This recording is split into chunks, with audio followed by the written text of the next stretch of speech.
Hello everyone, welcome back to my channel. Today I'm going to be chatting about the 8 books I read in the month of December. December is a very busy time and I definitely read a lot of short holiday novellas along with some chunkier reads, and I finished off the year with a 5-star on December 31st, and I'm really excited to chat about all of these books with you. But if you're new here, hello, my name is Emily. This is MacInnis Mama, where you will find mostly bookish content. This week I also bit the bullet and started a dedicated bookstagram. Previously my Instagram, Emily and Max, has been mostly focused on beauty products in the feed, and then everything from life, books, beauty, all of it in my stories.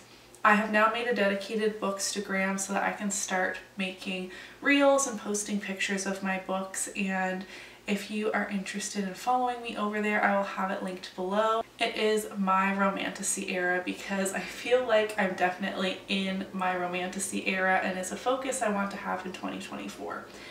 Anyways, let's talk about all of the books I read in December to finish off the year. The first book I finished in December wasn't until the 18th. I did have a vacation at the beginning of the month, and then, gearing up for the holidays is quite stressful. I read Love Her or Lose Her by Tessa Bailey. This will be coming up in an upcoming reading vlog, all of my thoughts. This is a marriage in trouble romance. We start off with Rosie packing up her bags and leaving her home where she has lived with her husband Dominic. He is a veteran, and since he returned from his deployment, he has not been the same man.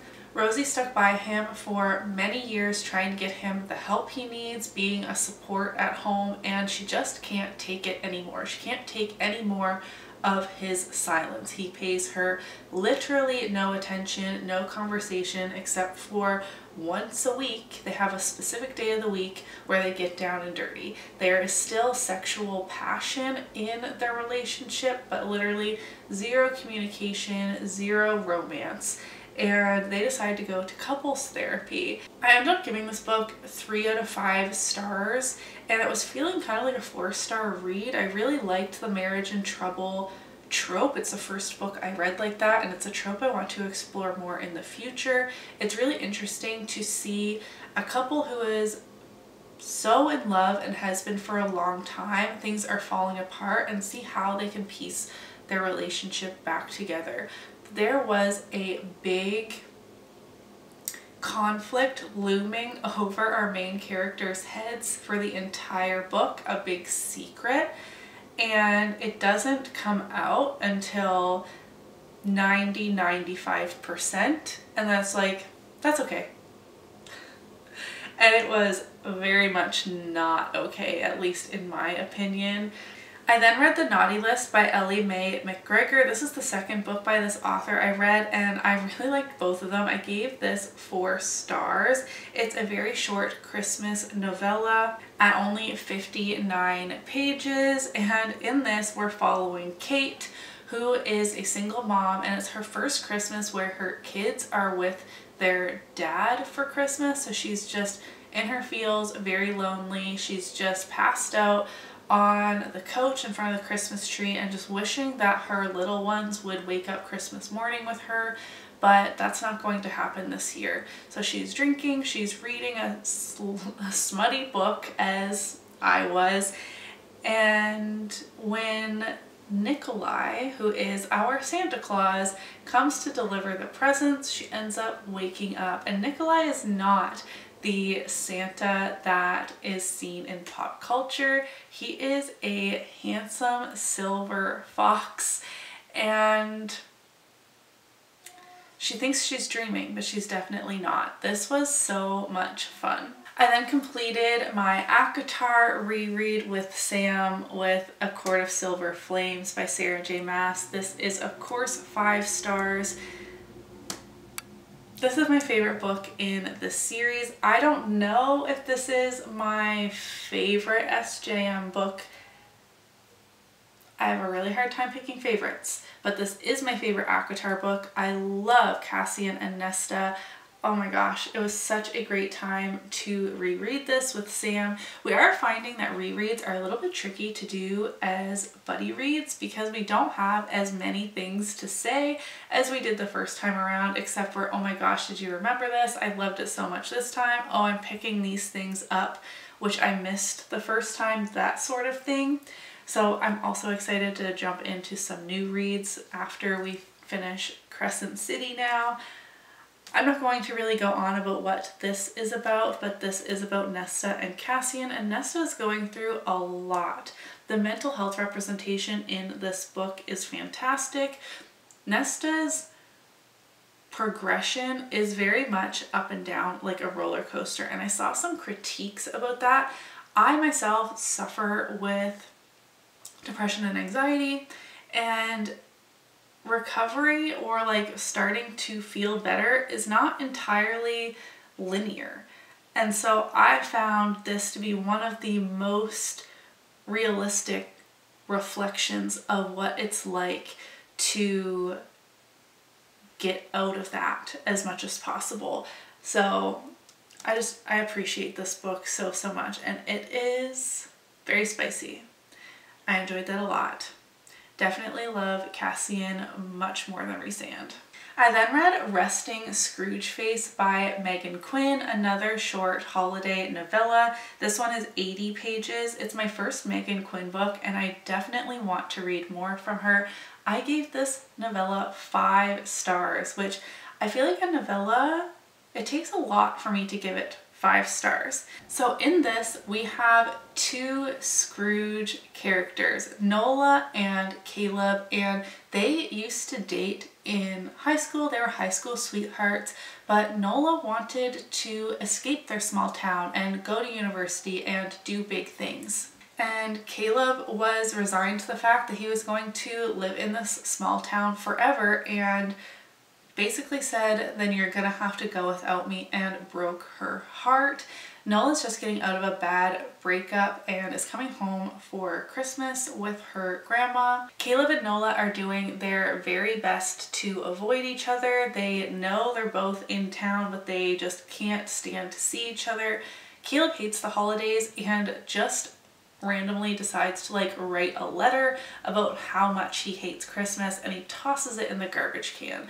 Along comes the very jolly mailman who's actually close friends with Caleb, though he's an older gentleman. They get along, and I think they go to like bowling together or something.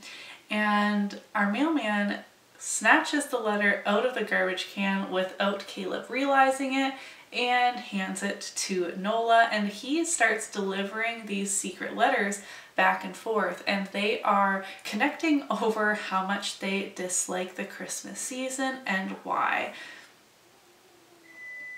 This was so much fun. I loved it so much.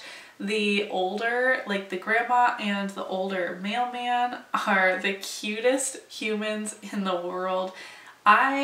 This book did a lot for only 80 pages. I had a fantastic time. It is, yeah, 2 Scrooges, A Christmas Time, second chance romance. Sam and I, after finishing A Court of Silver Flames, went for a trauma read to finish off the year. We've been doing this throughout 2023 and probably into 2024 as well, where we choose a book that we think is going to be traumatic for one reason or another. The subject matter is just very strange, very bad. Maybe it's extremely dark and we're worried we're going to be traumatized about it, but we do it together, and they're usually short reads. So we read There Arose Such a Clatter, Tales from the Naughty List by C.M. Ness Costa, who wrote Morning Glory Milking Farm, which we read together as well. This is only 115 pages and is about Krampus's naughty list. It was actually like 4 or 5 short stories, Tales from the Naughty List. I should have known that going into it. I did not like this. I gave it 2 stars. Krampus is like, if you're on the naughty list, you get punished by Krampus instead of a gift if you're on the nice list from Santa, and he goes after both children and adults if they're on the naughty list, and his punishments, not for the children, but for the adults are of a sexual nature with lots of spanking and not in a very nice way. There are branches involved. Krampus is a goat man. I feel nauseous. This was bad. This was traumatic. Check mark. Thank you. I'm actually the one that brought this one to the table, not even Sam. I have no one to blame but myself. Someone recommended this in a holiday novella video, and I wrote it down. I was like, oh, Krampus, this is weird. Let's read it together, Sam. Full of regrets. There was one involving pine needles, which he magically turns into like sharp as needles, and he's like piercing and drawing blood, and then when the punishment is over, everything is like magically put back to right, so there's no lingering injuries, and it was so traumatic. Mission accomplished. Did not enjoy. I then read The Silvered Serpents by Roshani Chokshi, the second book in the Gilded Wolves trilogy. This is a YA fantasy series involving heists and a really interesting foraging magic. I read the first book in my kids choose my TBR reading vlog, which I can link up, and I gave this 3 stars. I enjoyed the first book more, and there's not even anything specific that I strongly disliked about this book. I just enjoyed the first book more, and it was just a good, this was okay YA fantasy. I am going to finish out the trilogy and read the third and final book, but it's not going to be a favorite trilogy for me personally. I liked the setting. This was a more snowy setting. I thought it was Russia. It does say into the icy heart of Russia, but I feel like when I was actually reading it, maybe I'm mistaken.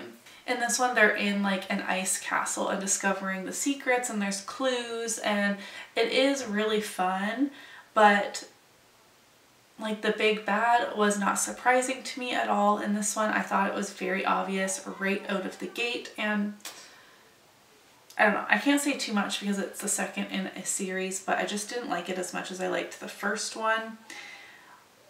The last holiday novella I read was, again, a 5 stars. I needed redemption after that Krampus one. I read That Christmas Kind of Feeling by Hannah Bird, which was just released, I'm pretty sure, and it was only 87 pages, and I gave this one 5 stars as well. I love reading holiday romances. I should definitely prioritize reading more of them in 2024. Maybe like even starting in November instead of waiting until like December 19th. So much was packed into this really short novella. I thought it was so cute. So we have Amelia and Levi, and they are co-workers. Amelia's not a Scrooge, but she doesn't quite love Christmas because every time she goes back home to visit her mom and her mom's new husband, she always gets slapped with babysitting.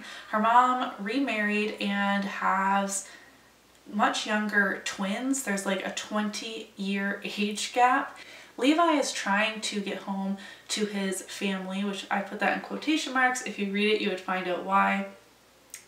He wants to go see his family, which he does every single year for Christmas, but he has a dog, and the dog sitter gets sick with the flu, which is super unfortunate, and Amelia overhears this phone conversation.